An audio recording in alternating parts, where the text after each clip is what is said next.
Good morning, world. I forget a tail smoking this morning. I'm gonna get into this review. Um, this review of a book I wrote recently. I wrote it this year, 2021. The book is entitled Masterpiece Man. At this present time, it's more like a manuscript. It's in digital form on the computer, but I wanted to give a little preview because I believe this book is going to have some impact for my generation and perhaps future generations.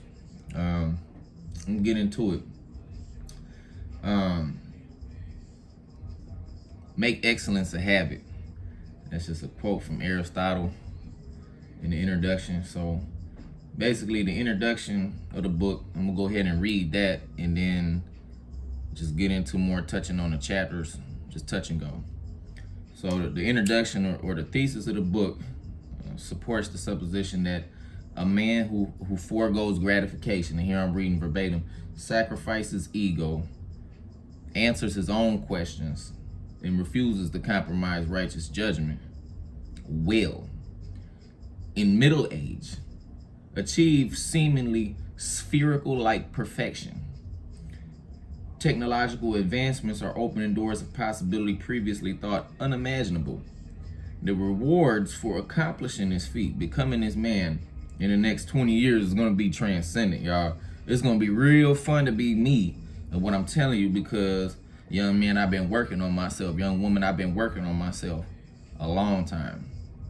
So the following 12 chapters contemplate the perfect man in light of the rising expectations and expanding possibilities of this rapidly evolving world.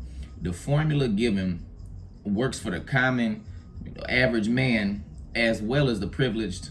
Income, origin, and popularity may enhance developments, yet are not requirements for the undertaker. This pursuit is open to and attainable by the dedicated and qualified only. The masterpiece man embodies 12 universally desired qualities, and it's not going to change no time soon. So, y'all remember, fear God, love wisdom, hate evil. Y'all remember that. Chapter 1 is deals with the role of a man. Now, mind you, this book being titled Masterpiece Man, it's a book written by a man for men. It's like a guide, like, you know, and particularly it'd be better that a man would undertake this pursuit at a young age. So I hope somebody reads my book that's 18, 19, 20 and decides, hey, this is something I'm gonna apply to my life. That's what I'm shooting for. But it's gonna take some dedication. It's not for the frivolous. First chapter of the book deals with the role of a man. You know, like what type of role is we as men are we supposed to have? You know, society is breaking down the gender roles, reversing them, breaking them down, attacking the so-called traditional, gender hierarchy, if you will, which probably needs to be attacked a little bit. You know, men have been preying on and been predators to women and everything. Look, I understand with sin and all that. I'm not talking about a role of a man relating to a woman. I'm talking about a role of a man by himself. Like me, I'm single right now by myself. I'm talking about outside women. I'm not here to say men supposed to do this, women. I'm here to say what men's supposed to do. And I believe most of the problems in society, it's caused by the man. I feel like men do hold the keys. I feel like, a lot of times I always tell young people I'm mentoring, between a man and a woman, the man is wrong. The man's always wrong, y'all. So it ain't no movement, whether it's feminist or this or that I don't have support for, because I believe men are wrong, or majorly wrong. So getting into this role, in the book of Genesis, I believe the role, was given to us because I believe we're created. So, if you're created, it's a creator. If you're created, the creator probably have a purpose and an intention, probably a plan, a perfect plan, right? But also having free will, we have choices, which it's one of them things that'll blow your mind to the end of time. But the role that God gave the original man, and it ain't hard to tell I'm going off Genesis in the book. I don't think I quote Genesis. I don't really quote scriptures in the book. But really the first man was a caretaker. The time that the care that men have for animals, the world, plants, their children, the ability to cultivate and raise a living thing to cater to its needs. Women do that still, women are nurturers, but men, a man, when he was a gardener, he interacted with and cared for and had relationships with animals and raised animals. And it was connected to him at a level like, we're moving so far away from what's natural world. And, people's desires are not really for natural things. You see children, at a young age, they had this care for animals. And as we go older in our society, moving as fast as we are, it ain't no connection with the earth. I think that's why we've done so much damage to the earth. I think that's why people, climate change, young people talking about it now. But what happened to the last generation? How's we get into this and prioritizing, expansion and globalization and industry over caretaking, right? Caretaking this earth.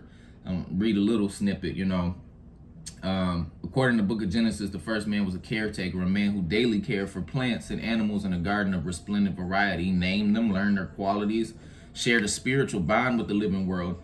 Being alone, he was intimately connected to the water, the wind, the earth, all living things.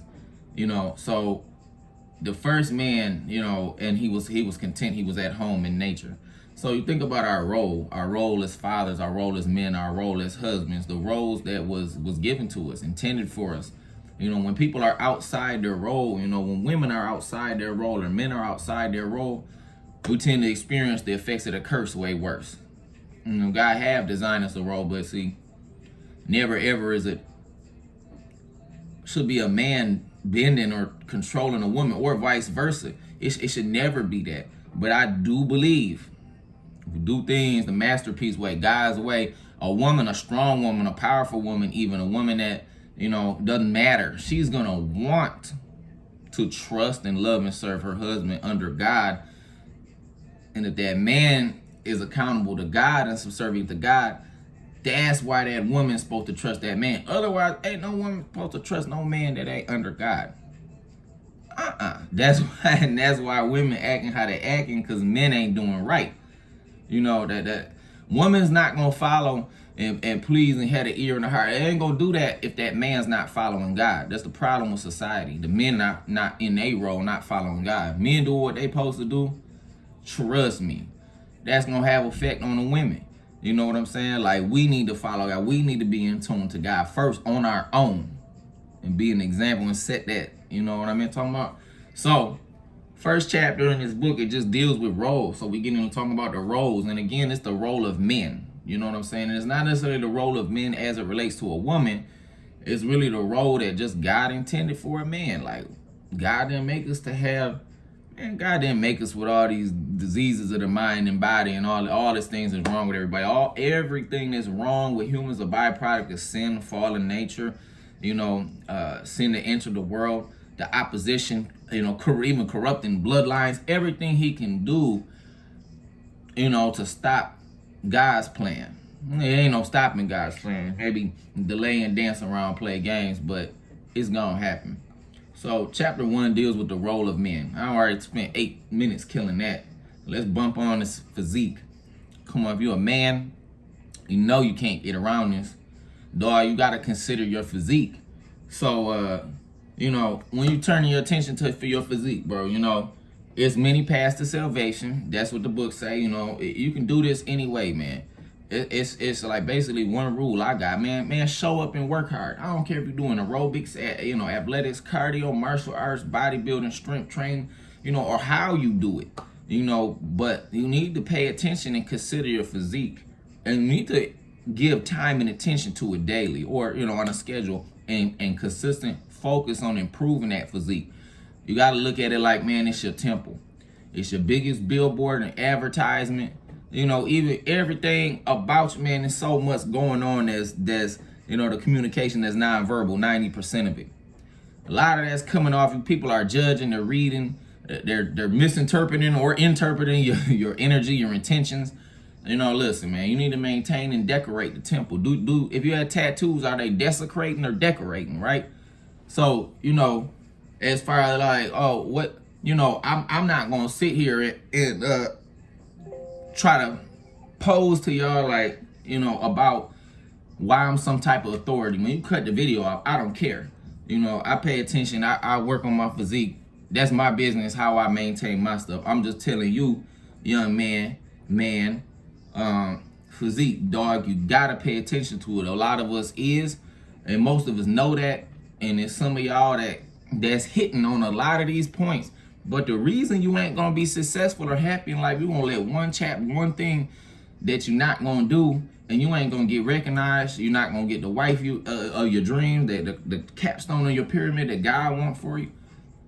You gotta pay attention to your physique, man, especially if you're sedentary. You know, this ain't natural, man. Them people back in the day, you know, my friend had me watching the movie 10,000 BC, man. He caged people, and the people back in the times, man, they'll run for days at a time, you know, breathing that good air, you know, eating that good food. Like, we probably came down a lot from our original state as far as, you know, our physical being. So, you know, decorate that temple, keep that temple. You know, it's a habitation for God, for the Holy Spirit. Man, let that reflect. Put some effort in.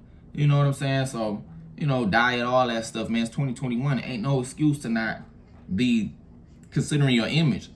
How's somebody gonna listen to what you got to say if you putting out an image out there that's deficient, that's glaringly deficient? You know, one chance for a first impression. Look, you know, and you know who I'm talking to. I'm talking to you. If you, man, listen, man, you spongy, if you soft, if you fat, if you obese, if you sloppy, if you weak, all of that shit, man. Look, man, don't no man respect that, and don't no woman respect that. If you're strong mentally, it's gonna show physically. If you weakness in the mind and body, it's not separated, man. That shit shows. You know what I'm saying? So get yourself together physically, man. Chapter 3 is on appearance. Now that's different from physical. I'm talking about your physical is, might as well say, with your clothes off. Like what you got to offer, you know, what you got to offer your wife.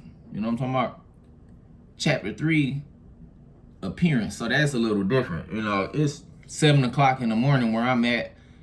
I'm not even trying to put on no type of show for y'all. I'm just dropping some jewels this morning. But appearance will come down to, you know, the finesse of putting yourself together. You know, it could be your outfit, your attire, you know, your facial grooming and all that stuff.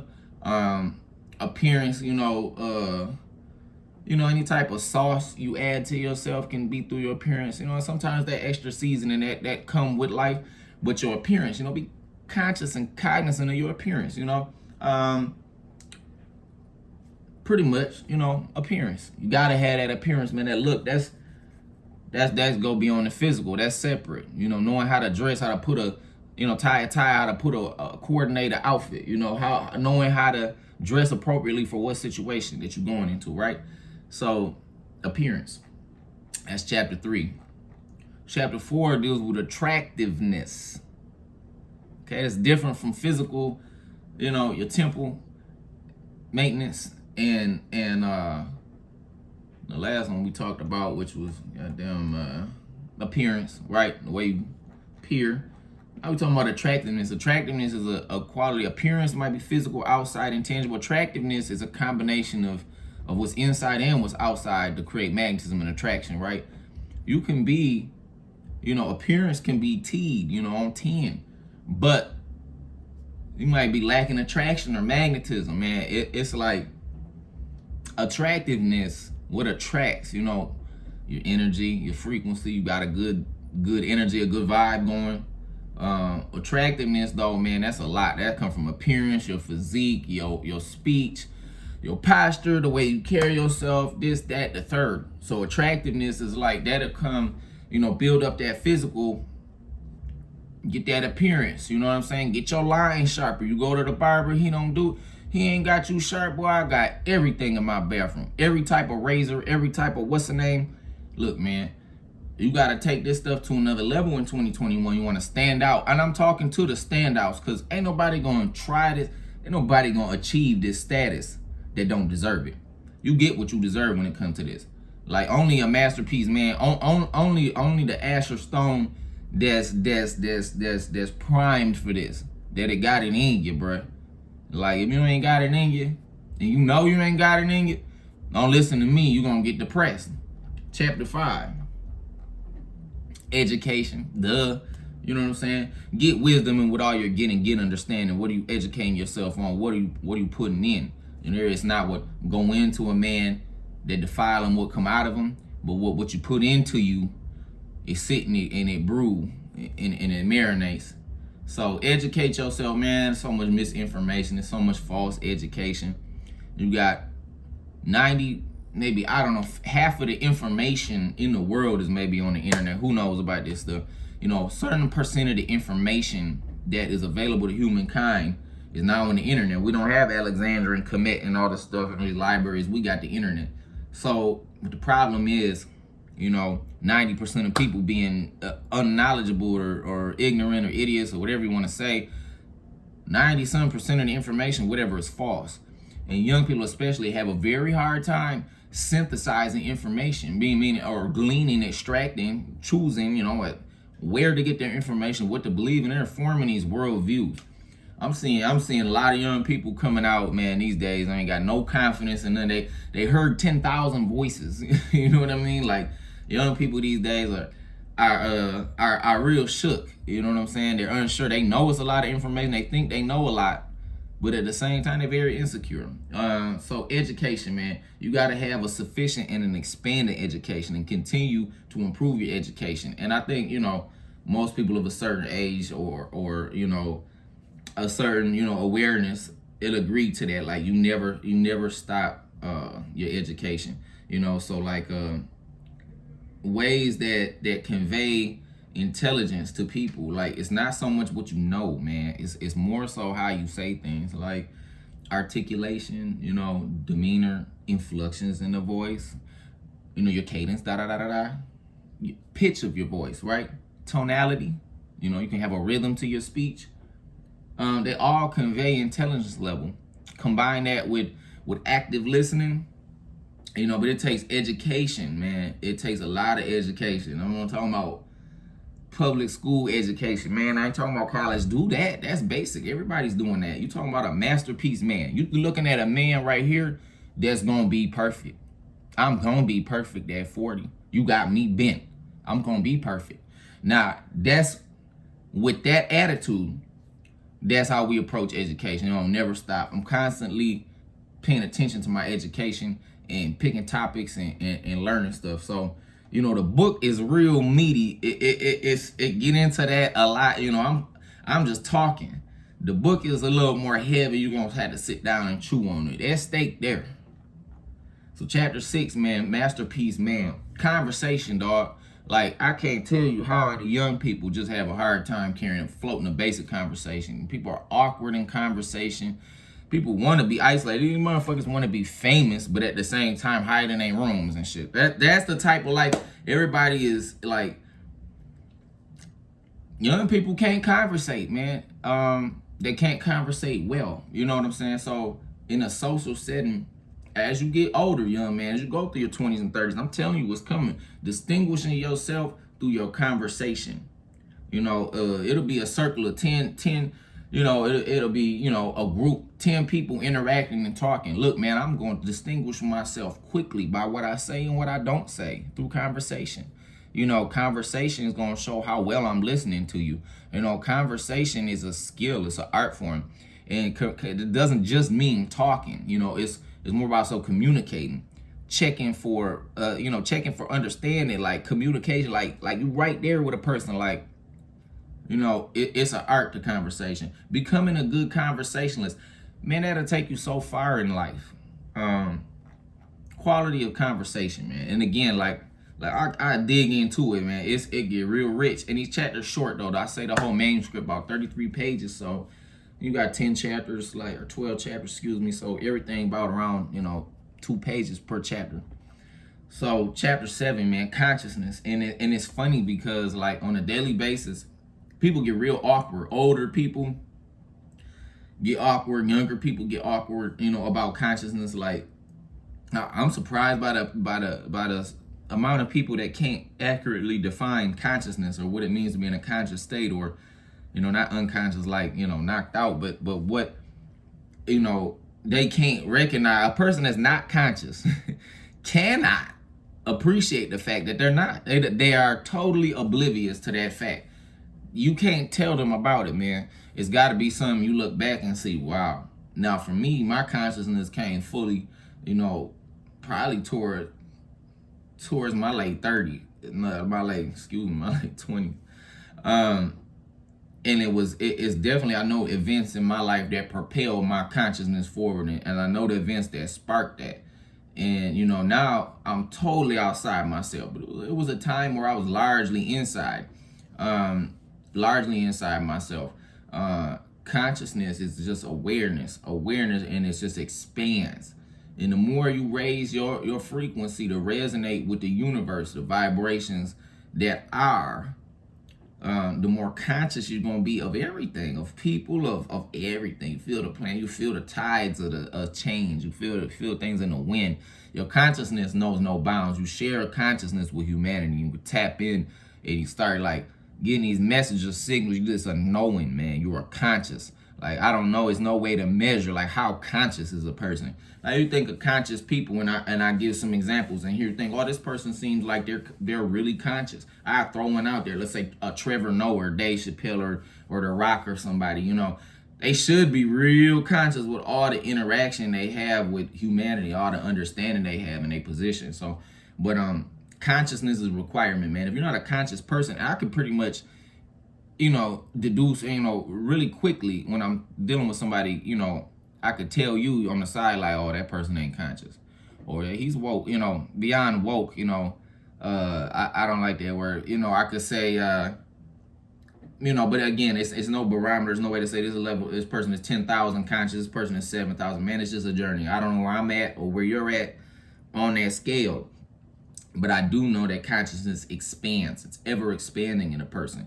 And you want to keep pushing that expansion, keep getting outside of yourself, right? So chapter 8, talking about knowledge, and it's interesting because I already put education on there. So I gotta look at the text to see why, we talked about educating yourself. Let's see. Knowledge is power.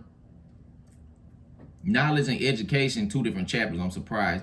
You got to approach education from, yes, like beyond college, yes, education, seeking education on different topics, seeking education from different mentors or gurus, seeking education from teachers, instructors, people you respect.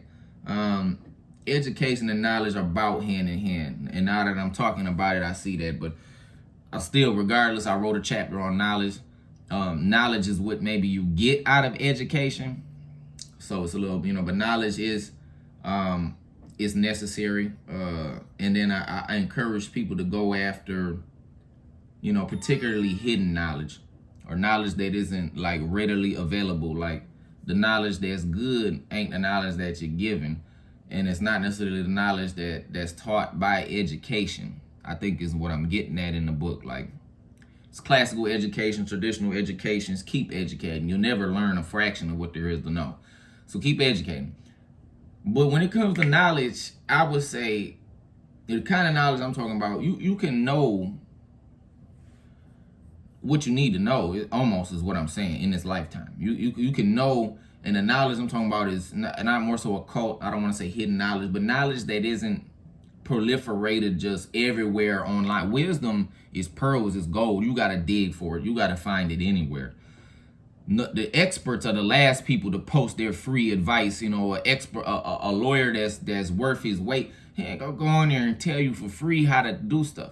Man, people, the best marijuana growers that got the best gardens and private gardens over the last 20 years, they were not the ones posting. They're not the ones giving you information, telling you how to do things. No, it's Joe in his crab shack that's growing 4 plants in a closet that was the first people to jump on there and say how to do stuff. Like, no, the people that's giving us free information, if you're good at something, don't do it for free. Look, these people are smart. The smart people, not like me, they're my first post, man. The smart people not coming out there to tell y'all stuff. And then I know you listening to me, you're like, okay, this guy know what he talking. Okay, you found one, but I'm just saying in general, I don't have time for this. Like, people don't have time that's experts. They don't have time to get that information away for free. So you got to go after the knowledge. You know what I'm saying? You have to read my book. You want some knowledge? You gotta read this book, man. It's 12 chapters, 33 pages. It changed your life. You gotta stick to it though. And without me, I might do a video talking about like how this process have carried me through life, what is culminated in. But look, man, this speech speak for itself. This person speak for itself, man. I'm not gonna get into this book. Ain't about me personally at all. Like my personal story, that's for me to share and tell y'all how this came to be. That's for something else, man. So chapter 9, after chapter 8 was knowledge, of course. Chapter 9, recognition. You need recognition, right? But recognition comes, man. It will come. Just work. You keep working hard. You work hard. You work hard. You work hard. You work hard, you will be recognized. If you're the best at something, if you're the best boxer, if you're the best anything, if you're in the top 10, top 20, anything, you're going to get recognized. A masterpiece, man, isn't complete without recognition, because recognition is like that trophy, that award. It's that fallback. It speaks for you. You don't have to. You being recognized for being, a world-class Olympian swimmer. You recognized for, articulating knowledge and truth and stuff, at a certain level. You reach enough people, whatever. You get some type of recognition in life. You get promoted. You're at a position in society that people or society or the world have recognized you for who you are, this and that. So do all these other things. You know what I'm saying? You'll get your recognition. Well, chase this hard, man. Humor, I'll tell you. And recognition might be one of the last things that people get. Sometimes it's the last. Chapter 10 deals with humor.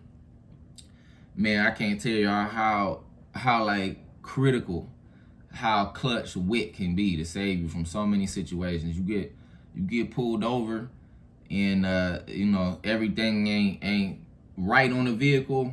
Everything ain't right with your situation. Use wit, man. Wit is like short, quick humor. It's like somebody saying something, I'm always jumping in with 3-4 word puns or whatever, quips or whatever they call them, just jump in and jump out, jump in, make the person laugh, jump in, somebody else talking, 5 people watching, I'm listening very closely so I can process, synthesize it, but also, stuff just jump out of me. And everybody else around that person laugh, I really got the energy. I'm piggybacking off the speaker. So when the speaker's speaking, I can still get the attention if I chime in every 5 minutes. But it's witty. It's on point. It's funny.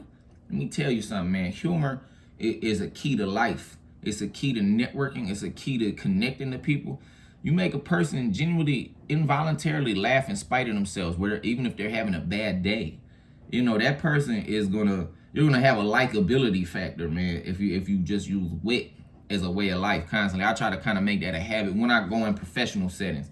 But anybody I have to work with, man, if I'm in a situation where I'm not passionate about what I'm doing and this and that, and people, it's a couple different ways to play it, man. I use wit. I take it for a challenge to make anybody laugh. It might be nothing like me at all. But what's funny, everybody has a funny bone. Everybody got that bone. You touch that bone, they gonna laugh, they gonna like you. Don't matter if like what's like a stereotypical like a homosexual young man, from San Francisco and a goddamn, Vietnam veteran from Montana or something. Whatever. 2 people that are never, man, if they get outside they self, like either there's so many cultures, so many funny things to be said in that situation that either person could say.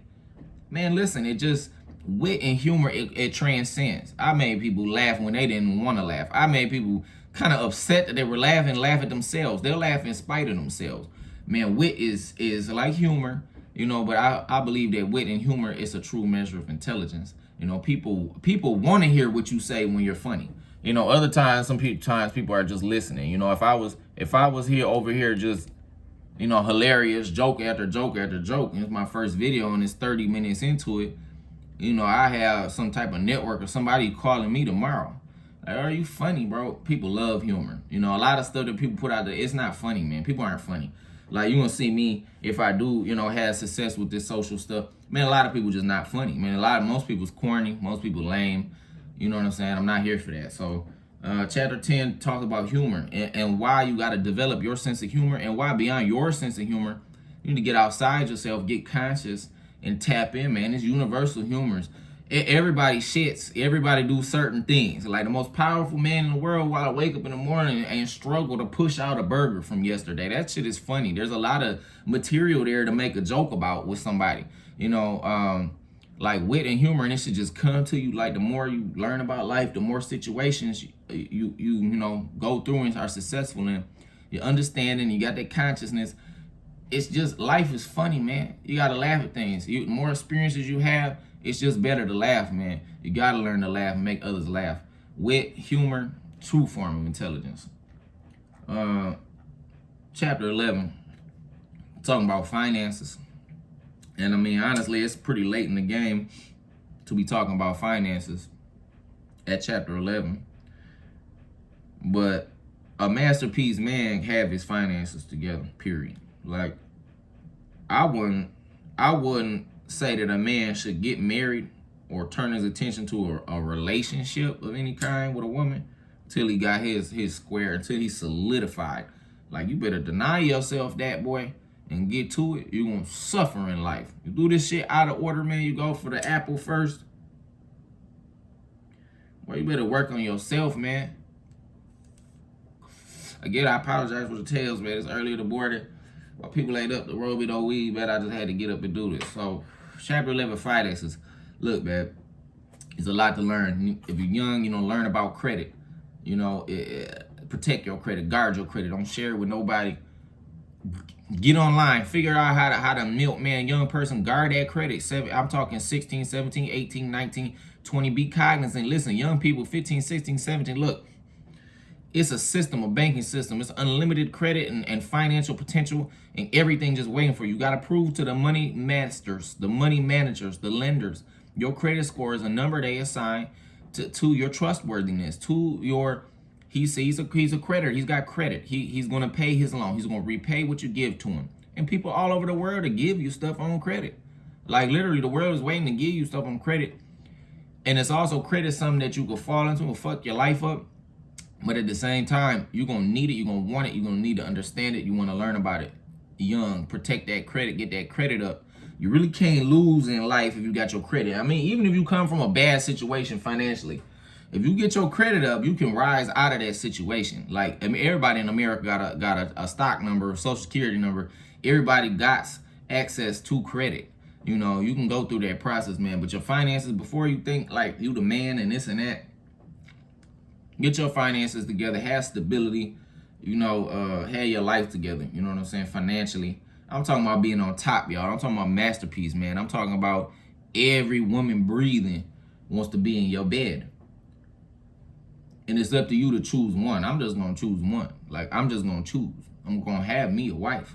But, like, it'll be easy to choose because I'm doing things according to principle. When the time comes, when the finance is right, the temple right, temple is decorated, you know, I'm full of wit, I'm full of, you know, the qualities that give attraction in this, and ain't even trying to be sexy or nothing, okay? So once that happens, y'all, it's basically you sit back and then, you know, still be like, God, shit, I'm still working. I'm not gonna ever stop. But it's gonna be a day and a time where I feel like it might be the last thing, might be a recognition or something in the bank account. Something happens for me and I'm gonna have that feeling like, okay, I've arrived, essentially. You know, I'm gonna start choosing, I'm gonna start looking for my queen type of thing, because that's what it's all about. So, chapter 12, man, culture. Nowadays especially got, man, like it's just, you're gonna embarrass yourself constantly, man, if you stay ignorant. Like, you gotta be cultured. You gotta have awareness of other cultures. I know a lot of people, man, they over the hill. You know, so many people definitely, man, this masterpiece, man, is gonna be few and far between. I'm talking to people, like I said in the intro, dedicated and qualified. Gotta be dedicated. But just because you're dedicated, you might not be qualified. So somebody's not qualified. Who is not qualified? Let's say you're 32 years old, you got 2 kids, you're going through a divorce. Not qualified. You know, I wouldn't even try, bro. You can't even worry about none of this stuff I'm talking about. You know, a lot of men, man, you out there running a long time ago. It's just what it is, man. But maybe this catch some steam, this kind of thing catch some steam, and so young people can start preparing, because I know what's coming for a lot of these young people. Man, this depression and anxiety, all these afflictions that's upon young people these days, man. It's a product of this internet and this socialization. It's remote socialization, and really, I really hope that somebody take this to heart. You know what I'm saying? And want to read the book and reach out to me about the book. You know what I'm saying? Take it serious, because I believe it could be life changing. For somebody that accept it as a pursuit, that say, I'm gonna look at 12 of these, and wow, this is what it take. And again, I'm talking about universal sex appeal. I'm talking about the things that people want, that they don't know how to get: happiness, joy, popularity, attention, wealth. All that stuff is secondary, man. All that stuff come to you when you do this. Like wealth, gold, the wealth of life is gonna run away from a foolish person, man. You won't have it. So you have to love wisdom to even want to get through this. And it's definitely not for everybody. So, the book Masterpiece, man, y'all got my contact information on the YouTube. Leave a comments, subscribe, all that good stuff. We'll get some more videos. I can even do a breakdown on the chapters, maybe. It just depends on the response and reaction that I get. But go ahead, subscribe, follow me, do all that stuff. I'm brand new to social media. I'll probably be trying to bring some more young gurus on the show, things of that nature. Get some more scintillating conversations going like this. Bring some different guests on, spice the show up. We're gonna have some cute girls on the show, whatnot. I got all the type of crazy ideas in my crazy old head. Putting all type of shit on this show to make it entertaining. Please give me some feedback. Let me know if you like the content. Appreciate y'all for watching. Y'all have a blessed, productive, unstressful week.